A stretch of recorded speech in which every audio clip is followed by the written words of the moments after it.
l'expérience de mort imminente d'Evelyn. Bienvenue sur Histoire peu ordinaire, où nous explorons le fascinant monde des expériences de mort imminente et cherchons à offrir de nouvelles perspectives sur la vie, la mort et tout ce qui se trouve entre les deux. Chaque histoire que nous partageons ouvre une fenêtre sur l'inconnu, sur ces moments où l'existence bascule, où le voile entre ce monde et l'au-delà semble s'effacer. Aujourd'hui, nous allons découvrir le témoignage bouleversant d'Evelyn, une femme qui a frôlé la mort et vécu une expérience qui a changé sa perception de l'univers. Ce qu'elle a vu, ce qu'elle a ressenti et ce qu'elle a compris vont bien au-delà de ce que la science peut expliquer.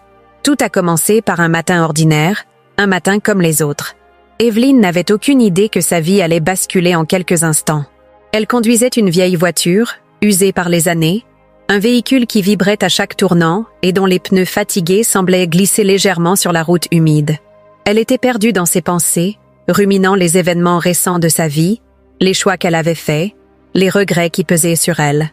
Puis, tout a changé. Une seconde d'inattention, une route traîtresse, et soudain, la perte de contrôle. La voiture a dérapé, ses roues ont quitté l'asphalte, et Evelyn s'est retrouvée projetée dans une descente abrupte. Le véhicule a commencé à rouler, encore et encore, comme un jouet entre les mains d'une force invisible. Elle se souvient de la sensation du métal se tordant autour d'elle, des éclats de verre volant dans l'air, du bruit assourdissant de la tôle froissée. Mais ce qui l'a le plus marqué, ce n'est pas la douleur, ni même la peur. C'était une sensation étrange, comme si quelque chose la protégeait. Elle a eu l'impression que des mains invisibles soutenaient sa tête, l'empêchant de heurter brutalement les parois de l'habitacle. Elle ne pouvait pas voir son père, mais elle savait qu'il était là. Son père, décédé des années plus tôt, semblait être présent d'une manière inexplicable. Était-ce son imagination? Était-ce un dernier sursaut du cerveau en détresse? À ce moment-là, elle n'avait pas le temps de se poser ces questions. Puis, le choc final. Un bruit sourd, un dernier mouvement violent, puis le silence. C'est là que tout a basculé. Evelyn ne savait plus exactement où elle était. Elle flottait, légère, sans douleur, sans peur. Pendant un instant, elle s'est crue en train de rêver. Depuis son enfance, elle avait souvent fait des rêves où elle volait. Elle se souvenait de cette sensation de liberté pure, du vent caressant son visage, du plaisir de flotter au-dessus du monde. Mais cette fois-ci, c'était différent. Ce n'était pas un rêve. Elle était consciente d'elle-même d'une manière qu'elle n'avait jamais expérimentée auparavant. Elle se sentait plus vivante que jamais, mais en même temps, elle n'était plus dans son corps. Elle pouvait voir tout autour d'elle avec une clarté absolue, une vision d'une netteté inhumaine. Elle distinguait chaque brin d'herbe, chaque éclat de lumière sur les feuilles des arbres. Elle pouvait observer la route avec une précision parfaite, mieux encore qu'avec ses lunettes.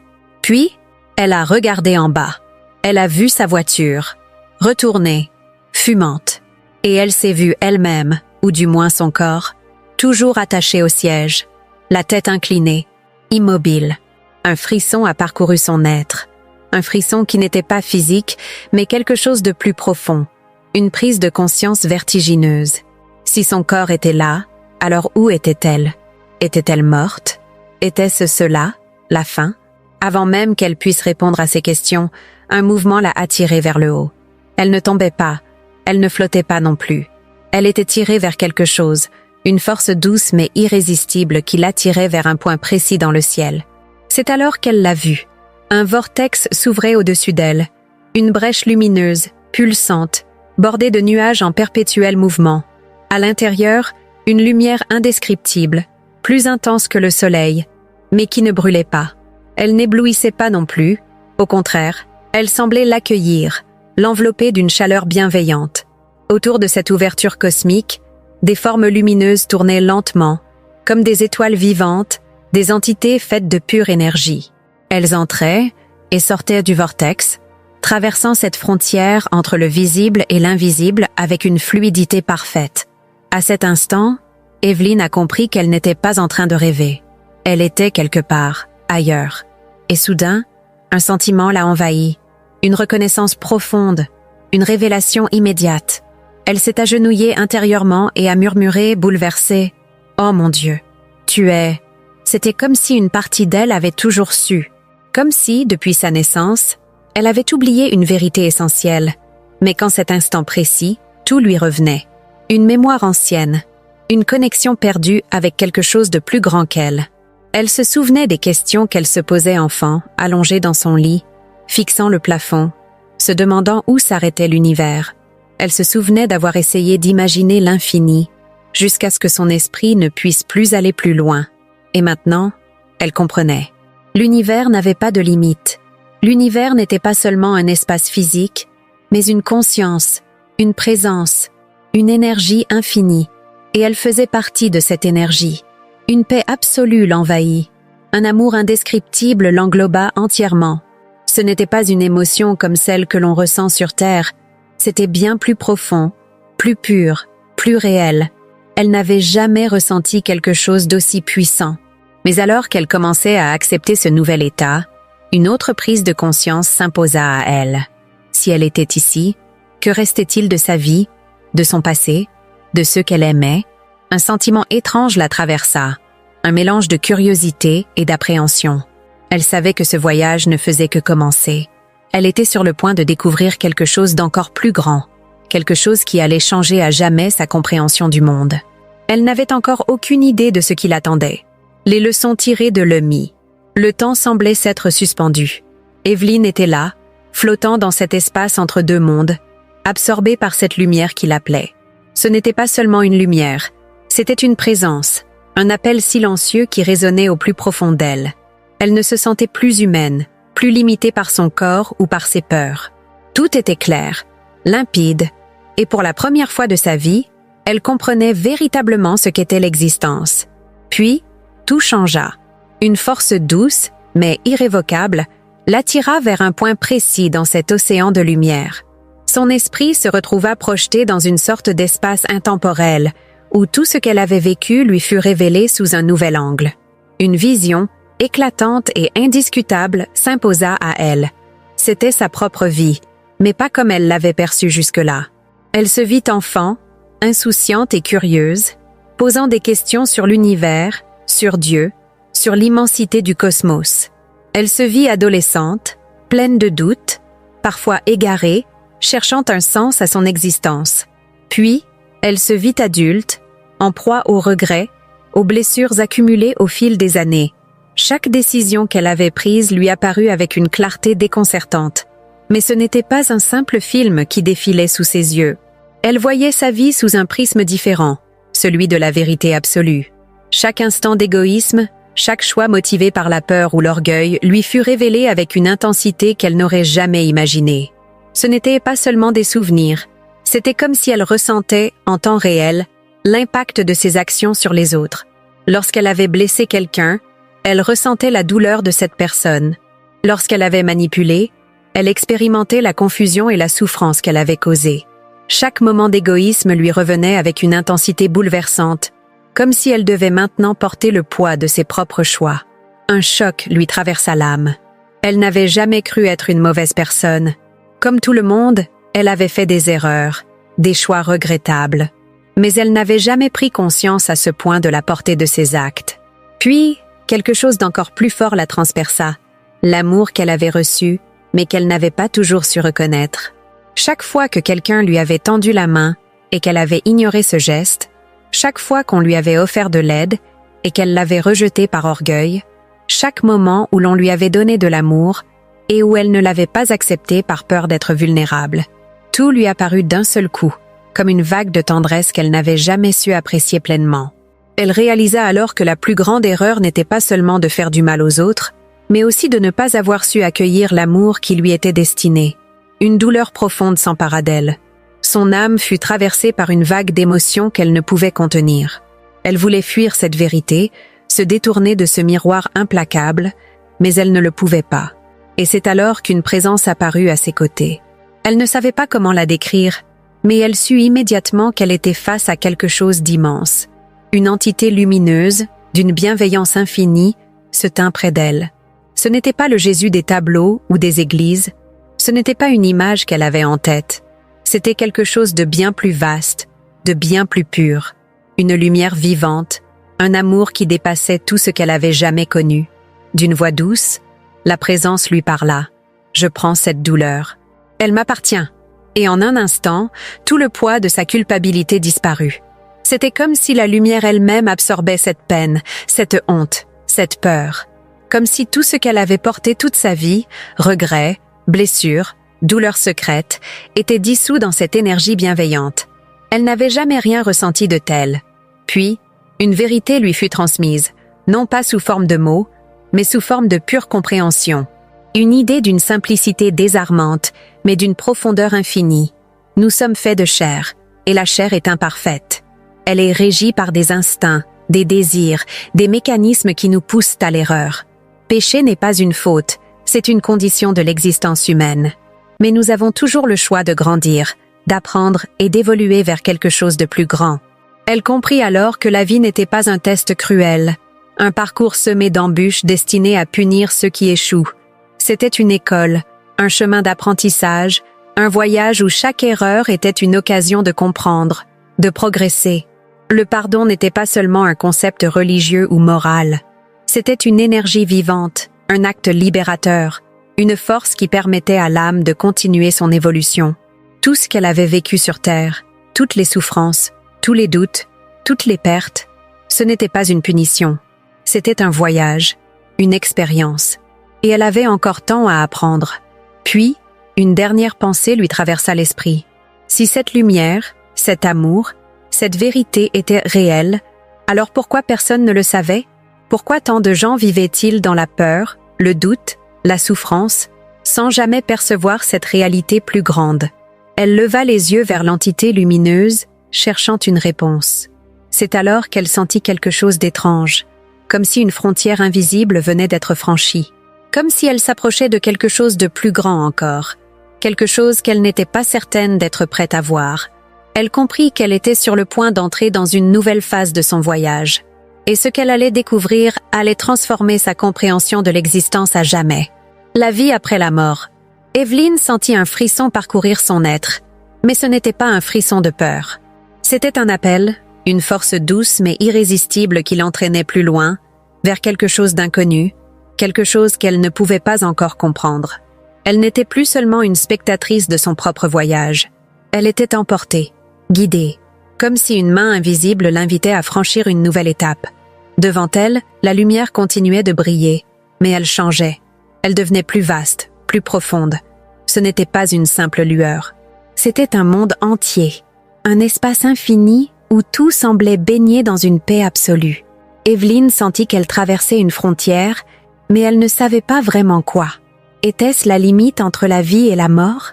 Était-ce le passage vers une autre dimension? Elle n'avait pas de réponse, seulement une certitude. Elle s'éloignait de plus en plus de ce qu'elle connaissait, de ce qu'elle avait toujours cru être la réalité.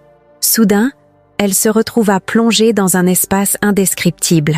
Ce n'était ni un lieu, ni un rêve, ni un souvenir.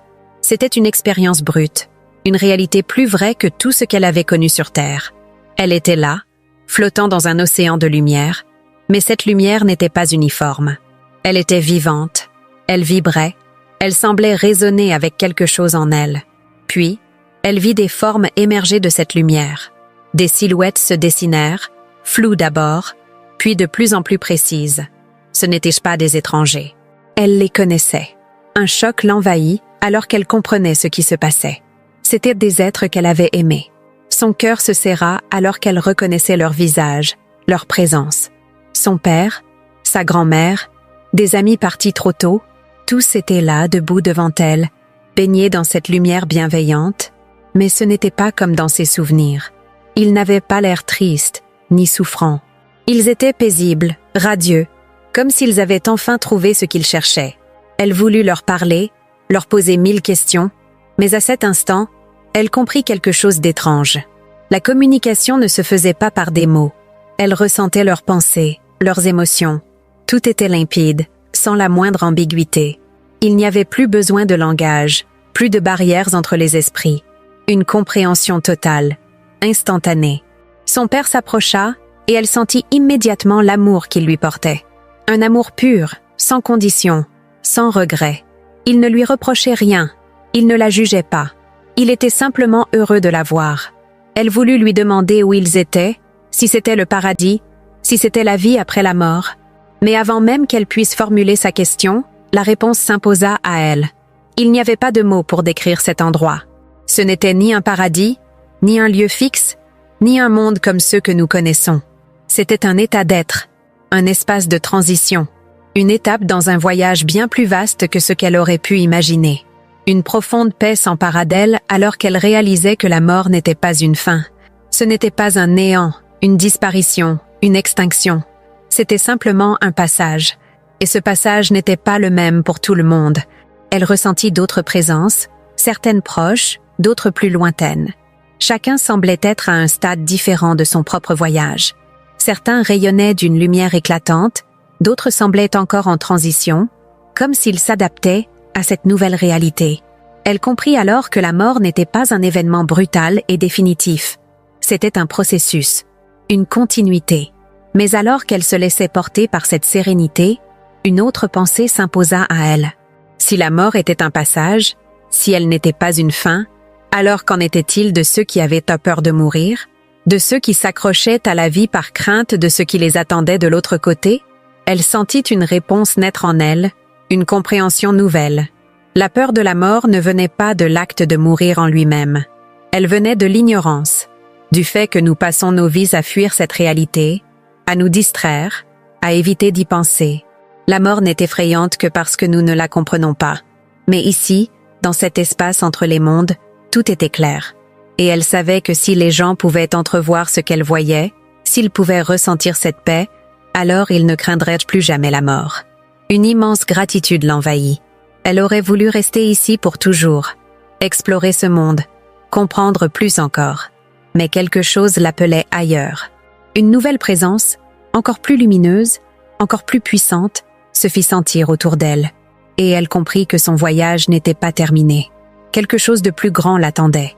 Quelque chose qu'elle ne pouvait même pas encore imaginer. Et ce qu'elle allait découvrir maintenant allait changer à jamais sa compréhension de la réalité. L'impact de Lemmy sur la vie d'Evelyn, le monde de lumière dans lequel Evelyn flottait, lui semblait infini, rempli de présences bienveillantes et d'une paix qu'elle n'avait jamais connue sur Terre.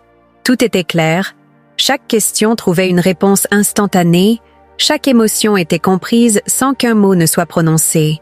Elle avait l'impression d'avoir toujours appartenu à cet endroit, comme si elle venait de retrouver un foyer oublié depuis longtemps. Mais au moment où elle s'abandonnait à cette sérénité absolue, quelque chose changea. Une présence nouvelle se fit sentir, différente des autres. Elle était puissante, lumineuse, mais elle portait en elle une gravité qui semblait dépasser tout ce qu'Evelyn avait expérimenté jusque-là. C'était comme si un voile s'était levé, révélant une réalité encore plus vaste, plus profonde, une vérité qu'elle était sur le point de découvrir. Elle sentit une pression douce mais insistante, comme une main invisible posée sur son être, lui transmettant un message sans qu'aucun son ne soit émis. « Tu dois revenir. » Le choc fut brutal. Revenir? Comment pouvait-elle revenir après tout ce qu'elle venait de voir, de comprendre? Comment pouvait-elle quitter ce lieu de paix et d'amour pour retourner à un monde où la douleur, la peur et le doute dominaient? Elle voulait protester, dire qu'elle était bien ici, qu'elle ne voulait pas repartir. Mais la présence semblait immuable. Ce n'était pas une question de choix. Son temps ici était terminé. Un sentiment étrange l'envahit alors. Une résistance, un refus intérieur. Pendant un instant, elle se sentit tiraillée entre deux mondes, comme si son âme hésitait à retourner dans un corps qui lui semblait maintenant si lourd, si limité. Mais la lumière parla une dernière fois, et cette fois, les mots résonnèrent en elle avec une autorité douce mais incontestable. « Tu as une mission. » Evelyn sentit son cœur spirituel se serrer. Une mission? Quel genre de mission pouvait-elle bien accomplir? Elle n'était qu'une femme ordinaire, avec ses failles, ses erreurs, ses doutes. Que pouvait-elle offrir au monde après avoir vu tout cela? Elle n'eut pas le temps d'y réfléchir. En un instant, tout changea. La lumière disparut brutalement, comme si elle s'effaçait derrière un voile invisible. Les sons s'éloignèrent. La paix infinie qui l'entourait se dissipa comme un rêve qui s'évanouit au réveil. Et soudain, elle sentit son corps, la douleur. Un poids immense l'écrasait. Son corps lui semblait à la fois étranger et insupportablement réel. Son souffle était court, sa poitrine oppressée, Chaque nerf en elle envoyait des signaux de détresse. Elle était revenue. Elle ouvrit lentement les yeux. D'abord, elle ne vit que du rouge, une brume sanglante couvrant son champ de vision. Puis, des formes floues apparurent. Le bruit lui revint en vagues confuses. Des voix paniquées, des sirènes, le grésillement d'une radio. Un mouvement attira son attention. Un homme, vêtu d'un uniforme, la regardait avec des yeux remplis de larmes. « Je te croyais morte », murmura-t-il. Evelyn tenta de parler, mais sa voix n'était qu'un souffle rauque. Finalement, elle réussit à articuler quelques mots. « Ne t'inquiète pas, je viens de parler à Dieu, tout ira bien. » L'homme parut figé. Puis, lentement, il serra sa main dans la sienne, comme s'il cherchait à s'accrocher à cette vérité qu'elle venait de lui offrir. Mais pour Evelyn, tout ne faisait que commencer. Les jours qui suivirent furent un mélange de douleur physique et de confusion mentale. À l'hôpital, elle oscilla entre conscience et inconscience, son corps brisé luttant pour récupérer. Chaque mouvement était un supplice, chaque respiration un effort. Mais ce n'était pas la douleur physique qui était la plus difficile à supporter. C'était ce qu'elle savait désormais. Comment pouvait-elle expliquer ce qu'elle avait vu? Comment pouvait-elle retourner à une vie normale après avoir fait l'expérience d'une réalité si vaste, si bouleversante? Les médecins étaient stupéfaits de sa survie. Son accident aurait dû être fatal. Pourtant, elle était là, son corps fragile mais vivant. Les infirmières lui murmuraient souvent qu'elle était un miracle, mais personne ne comprenait vraiment ce qu'elle avait traversé. Puis vinrent les prêtres. 3 fois, on lui administra les derniers sacrements, pensant que son état était trop grave pour espérer une récupération. Mais chaque fois qu'on murmurait les prières autour d'elle, Evelyn ouvrait les yeux et murmurait « Je suis encore là ». Et chaque fois, elle sentait une chaleur l'entourer, comme si une présence invisible la gardait, veillant sur elle. Mais la partie la plus difficile fut de réaliser que, bien qu'elle soit revenue, une partie d'elle ne serait jamais la même. Chaque regard sur le monde était différent. Elle voyait désormais la lumière derrière chaque chose. Elle comprenait les émotions des gens avant qu'ils ne parlent. Elle percevait leur douleur, leur peine, mais aussi leur beauté cachée. C'était comme si son EMI lui avait ouvert un canal vers quelque chose de plus grand, quelque chose qu'elle ne pouvait plus ignorer. Mais avec cette sensibilité nouvelle venait aussi un poids. Comment expliquer aux autres ce qu'elle avait vu sans qu'on la prenne pour une folle? Comment partager une expérience si profonde quand les mots eux-mêmes semblaient insuffisants? Elle comprit alors que la mission dont on lui avait parlé ne serait pas facile. Elle devrait apprendre à vivre avec ce qu'elle savait. Elle devrait accepter que certaines personnes ne voudraient jamais entendre son histoire, que d'autres la rejetteraient, que certains riraient d'elle. Mais elle savait aussi qu'elle n'avait pas été ramenée pour rester silencieuse. Un jour, elle raconterait son histoire. Un jour, elle partagerait ce qu'elle avait appris. Mais avant cela, elle devait comprendre ce que tout cela signifiait pour elle-même. Et ce qu'elle allait découvrir en cherchant à donner un sens à cette expérience allait bouleverser non seulement sa propre vie, mais aussi celle de bien d'autres personnes. Car une EMI ne change pas seulement la personne qui la vit, elle change tout ce qui l'entoure. Questions et réponses sur les EMI. Allongée dans son lit d'hôpital, Evelyn contemplait le plafond, ses pensées tourbillonnant comme un fleuve en crue. Son corps était en miettes, mais son esprit était ailleurs. Il errait entre 2 mondes, incapable de revenir complètement à cette existence qui lui semblait désormais si étrangère. Les infirmières passaient régulièrement pour vérifier son état, ajuster ses perfusions, murmurer quelques mots de réconfort. Elle parlait d'elle comme d'un miracle vivant, mais à chaque fois qu'on lui demandait comment elle se sentait, elle hésitait à répondre. Comment pouvait-elle expliquer ce qu'elle avait vécu? Comment mettre en mots une expérience qui dépassait tout ce qu'elle avait cru possible? Les médecins, eux, avaient leur propre version des faits. Un choc post-traumatique, disait-il. Une hallucination causée par un manque d'oxygène. Pour eux, c'était un phénomène neurologique, une illusion née de son cerveau en détresse. Mais Evelyn savait. Elle savait que ce qu'elle avait vu n'était pas une hallucination. Que cette lumière, cet amour incommensurable, ces âmes qu'elle avait rencontrées, tout cela était plus réel que la réalité elle-même.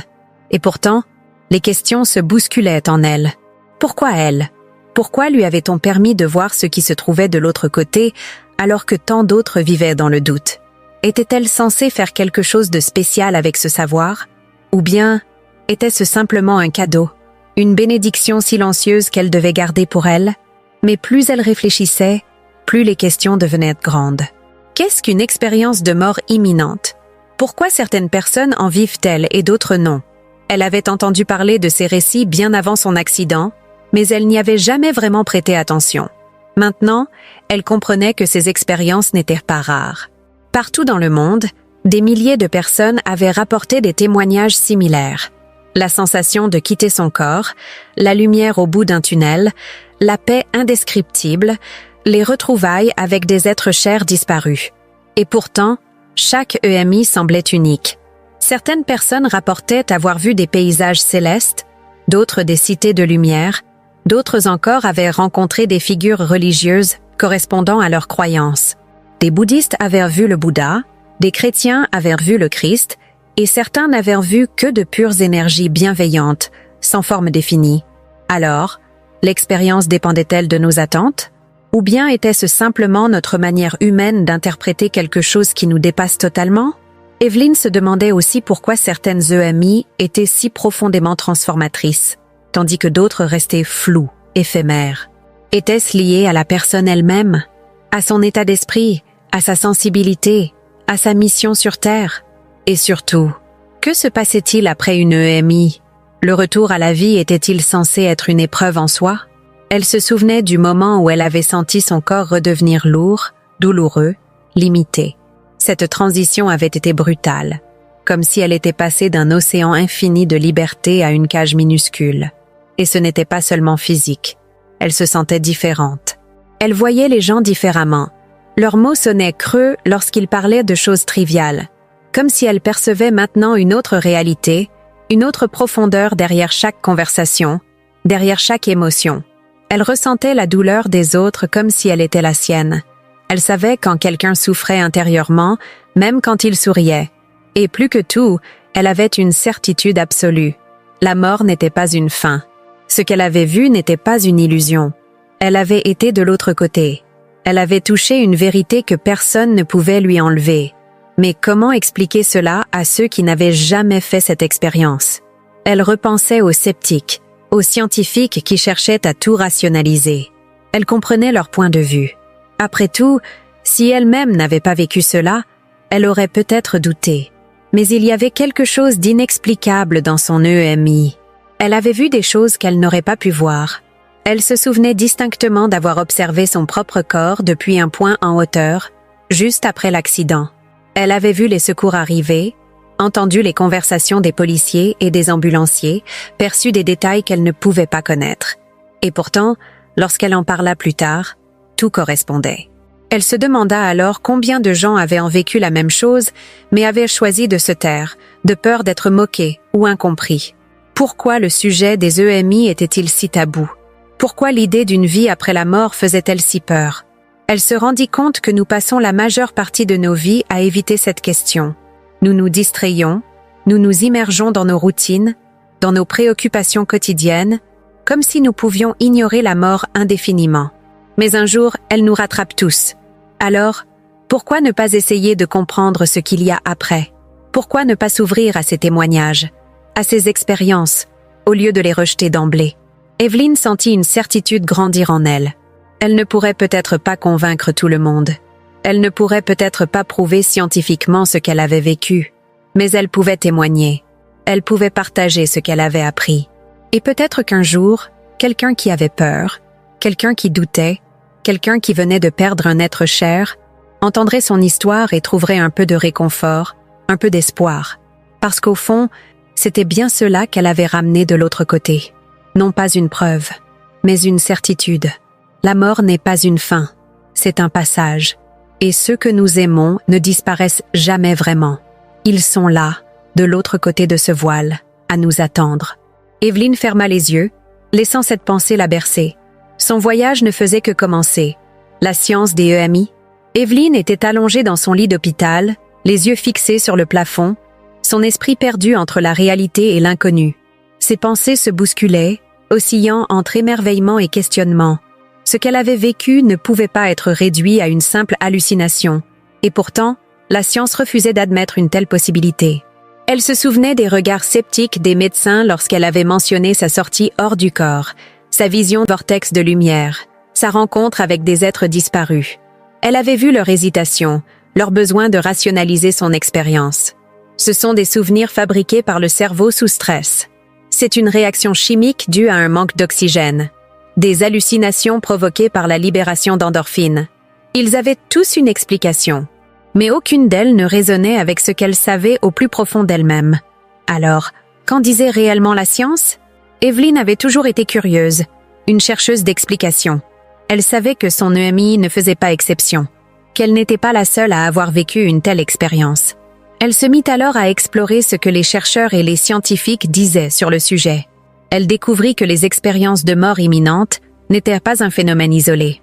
Depuis des décennies, des milliers de témoignages similaires avaient été rapportés à travers le monde, issus de cultures et de croyances totalement différentes. Les chercheurs avaient tenté d'étudier ces récits sous un prisme scientifique. Certains, comme le Dr Raymond Moody et le Dr Bruce Greyson, avaient analysé des centaines de cas, cherchant des motifs communs, et ils en avaient trouvé. Les récits des patients ayant frôlé la mort partageaient plusieurs éléments récurrents. La sensation de quitter son corps, avec une perception précise de l'environnement, malgré l'état de mort clinique. Le tunnel lumineux, une sensation de mouvement vers une lumière indescriptible. La rencontre avec des entités, qu'il s'agisse d'êtres chers disparus ou de figures spirituelles. Le sentiment de paix absolue, une disparition totale de la peur et de la douleur. La révision de vie, un instant où la personne revoit chaque moment de son existence sous un nouvel angle. Le retour forcé, souvent accompagné d'un message clair, « Ce n'est pas encore ton heure ». Ces similitudes étaient troublantes. Comment des gens de milieux totalement différents pouvaient-ils vivre des expériences aussi semblables? Les explications purement neurologiques avaient du mal à rendre compte de ce phénomène. Si les EMI n'étaient que des illusions créées par le cerveau mourant, pourquoi ces hallucinations étaient-elles si cohérentes d'une personne à l'autre? Un autre aspect déroutant concernait les patients en état de mort clinique. Certains rapportaient des souvenirs incroyablement précis des événements survenus autour d'eux pendant leur inconscience. Ils pouvaient décrire les conversations des médecins, les instruments utilisés, parfois même des détails situés en dehors de leur champ de vision. Ces témoignages allaient à l'encontre de tout ce que la science connaissait sur le cerveau. Selon les théories traditionnelles, la conscience était le produit de l'activité cérébrale. Or, ces patients avaient vécu des expériences riches en sensations et en informations alors que leur cerveau était censé être inactif. Evelyn se demanda alors, et si la conscience existait en dehors du corps? Si le cerveau n'était qu'un récepteur, un filtre à travers lequel passait la conscience, cela expliquait pourquoi certaines personnes continuaient de percevoir des choses même après l'arrêt de l'activité cérébrale. Cette idée n'était pas nouvelle. Des physiciens et des neuroscientifiques comme le Dr Eben Alexander, ancien sceptique devenu défenseur des EMI après en avoir vécu une lui-même, commençaient à explorer cette possibilité. Il existait même des théories quantiques qui suggéraient que la conscience pourrait être une entité indépendante du corps, capable de survivre à la mort biologique. Evelyn frissonna en pensant à ce que cela signifiait. Si la conscience ne mourait pas avec le corps, alors qu'arrivait-il après? Était-elle simplement absorbée par cette lumière, par cet océan d'amour qu'elle avait ressenti? Ou bien continuait-elle son chemin, évoluant à travers d'autres réalités encore inconnues?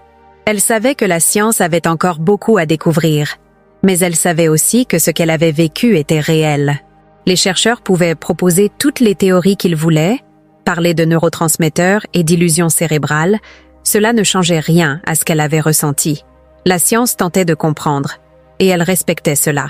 Mais il y avait quelque chose d'au-delà des chiffres et des expériences de laboratoire. Quelque chose que l'on ne pouvait pas simplement mesurer.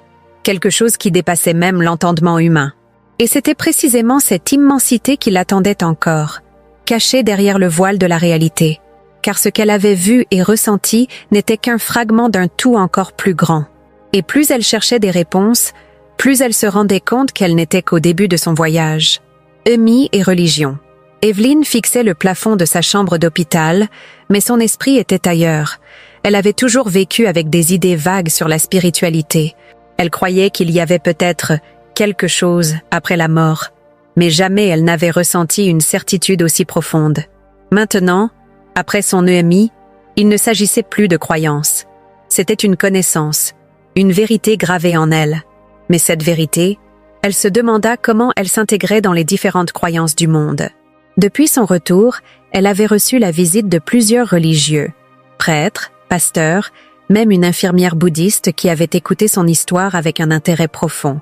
Chacun voyait en son expérience quelque chose qui validait sa propre foi.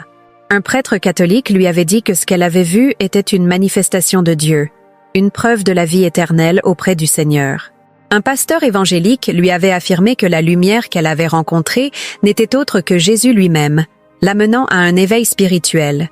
L'infirmière bouddhiste, elle, parlait du bardo, cette transition entre la vie et la mort, un espace où l'âme pouvait atteindre une compréhension supérieure avant de poursuivre son chemin vers une autre existence. Evelyne écoutait, absorbait ces différentes interprétations. Mais au fond d'elle, elle savait que ce qu'elle avait vécu dépassait les mots, dépassait les dogmes. Elle ne voulait pas enfermer son expérience dans une seule vision du monde. Lorsqu'elle avait été dans cet espace lumineux, elle n'avait pas ressenti un jugement ou un besoin d'adhérer à une religion particulière. Il n'y avait eu ni étiquette, ni règles, ni doctrine. Juste un amour infini, une acceptation totale. Elle se rappela alors des nombreux témoignages de personnes ayant vécu des EMI. Ceux qui étaient chrétiens rapportaient souvent avoir vu Jésus. Ceux qui étaient musulmans parlaient d'anges ou de la présence d'Allah. Les hindous rencontraient parfois des figures de leur propre spiritualité. Et cela soulevait une question fascinante. Est-ce que ce que nous voyons après la mort est façonné par nos croyances? Ou bien est-ce l'inverse? Ces croyances sont-elles des tentatives humaines d'interpréter une réalité bien plus vaste que nous ne pouvons comprendre avec nos esprits limités? Evelyne repensa à ce qu'elle avait ressenti là-bas. Elle savait maintenant que l'au-delà existait, mais elle savait aussi que ce n'était pas un lieu au sens humain du terme. C'était un état d'être, une expansion de la conscience vers quelque chose de plus grand. Et pourtant, malgré cette connaissance, elle ne pouvait nier que la religion avait joué un rôle essentiel dans la façon dont les gens percevaient et comprenaient ce genre d'expérience. Les EMI avaient une manière étrange de rapprocher la science et la spiritualité. Pendant des siècles, les religions avaient parlé d'une vie après la mort, d'un jugement, d'un passage vers un autre plan d'existence. La science, elle, avait longtemps rejeté ces idées comme étant du folklore ou des superstitions. Mais maintenant, avec des milliers de témoignages venant de personnes cliniquement mortes et revenues à la vie, la frontière entre foi et savoir semblait s'amincir. Les recherches scientifiques commençaient à admettre qu'il y avait quelque chose. Les témoignages d'EMI étaient trop cohérents, trop nombreux pour être ignorés. Alors, la religion et la science cherchaient-elles finalement la même vérité sous des angles différents? Evelyne savait qu'elle n'aurait pas toutes les réponses tout de suite. Mais ce qu'elle avait vécu lui avait appris une chose essentielle. L'amour était au centre de tout. Peu importait la religion, les dogmes, les croyances spécifiques. Ce qui comptait vraiment, c'était l'amour, la compassion, la connexion entre les âmes. Et si un message devait être retenu de son expérience, c'était bien celui-ci. Elle comprit alors pourquoi elle était revenue. Pas pour prêcher une religion, pas pour imposer une vision du monde, mais pour rappeler aux gens que peu importe leurs différences, leurs croyances, leurs doutes, ils étaient tous faits de la même lumière. Et un jour, ils comprendraient que cette lumière ne s'éteint jamais. Jamais. Comment vivre après une EMI? Evelyne ouvrit les yeux. La lumière froide de l'hôpital filtrait à travers les stores, projetant des ombres pâles sur les murs blancs. Cela faisait plusieurs semaines maintenant qu'elle était revenue, et pourtant, elle avait l'impression d'être étrangère à ce monde. Tout semblait différent. Les bruits lui paraissaient plus intenses, les conversations plus superficielles, les préoccupations des autres presque irréelles. Elle voyait les gens s'agiter, courir après des choses qui lui semblaient désormais si insignifiantes. L'argent, le travail, les querelles, les regrets du passé, tout cela paraissait si dérisoire comparé à l'immensité de ce qu'elle avait vécu. Mais c'était là le paradoxe d'une expérience de mort imminente. Comment revenir à une vie normale après avoir touché une vérité aussi bouleversante? Comment expliquer aux autres que la mort n'était pas une fin, mais une transition? Elle tenta, à plusieurs reprises, de raconter son expérience à son entourage.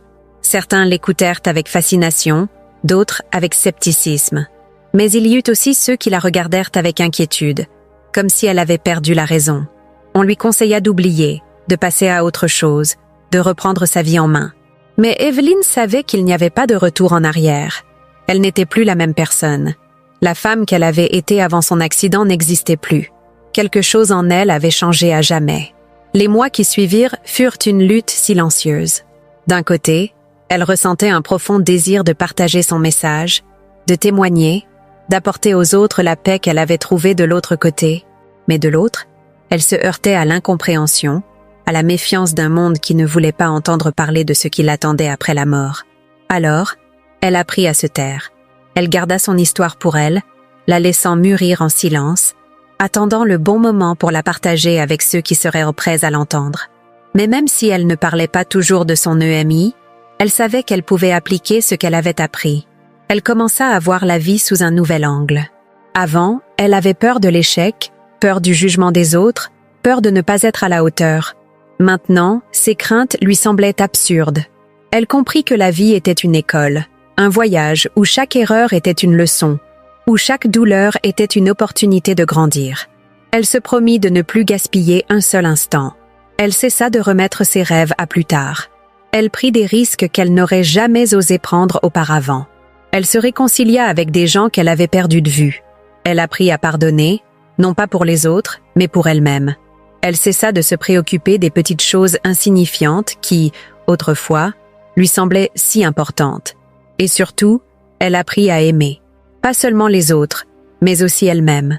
Elle comprit que l'amour était l'essence de tout, que chaque être humain portait en lui une part de cette lumière qu'elle avait vue là-bas.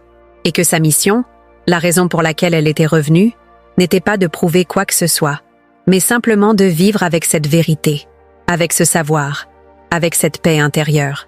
Les années passèrent, et Evelyn partagea son histoire à ceux qui cherchaient des réponses, à ceux qui avaient peur de la mort, à ceux qui venaient de perdre un être cher et qui avaient besoin de savoir qu'ils n'étaient pas seuls. Son témoignage devint une source de réconfort pour beaucoup. Non pas parce qu'elle prétendait tout savoir, mais parce qu'elle incarnait quelque chose que peu de gens pouvaient de comprendre sans l'avoir vécu. Elle était revenue avec un message simple, mais essentiel: nous ne sommes pas seuls. Nous ne sommes jamais perdus. Et un jour, quand le temps viendra, nous comprendrons tous. Car ce qu'elle avait vu n'était pas une exception. C'était la véritable nature de l'existence. Et même si nous ne pouvons pas encore l'appréhender pleinement, nous pouvons commencer à vivre avec cette certitude. Ici, maintenant.